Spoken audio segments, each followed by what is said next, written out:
So today we are going to look at the highest common factor. Very exciting, okay? So we have three words here, right?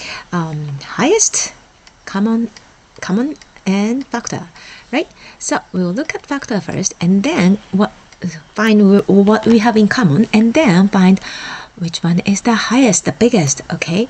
So the typical question would be something like, find the highest common factor of 12 and 16. So let's see how we do that. Okay, step 1, draw a factor house for each number meaning 12 and 16. And then what is a factor house?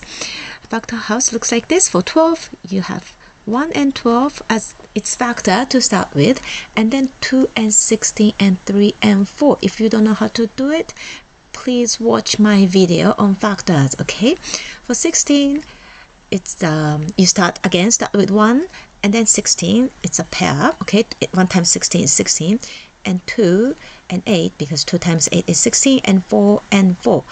Okay, so when it's 4, we have 2 4s, you can just erase one of them here, right?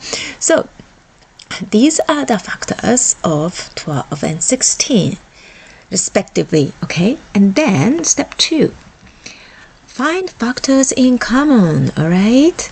So what do we have in common? Like factors in common is like, if you think of factors like friends of 12 and friends of 16, which friends do they have in common? Okay, which factors? First of all, 1 is a friend of 12, factor of 12.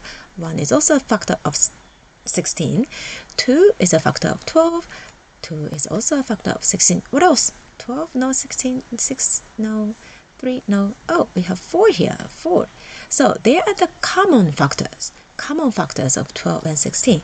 And then finally, the last step is find the biggest factor in common, right? Is 1 the biggest? No. Is 2 the biggest? No. Is 4 the biggest? Yes. 4 is the biggest among 1, 2, and 4, right? So that's the biggest common factor, which we call highest, okay? Okay, it's just a math word. We call it highest common factor. So done. So the question was, find the highest common factor of 12 and 14, and then the answer would be 4. That's it.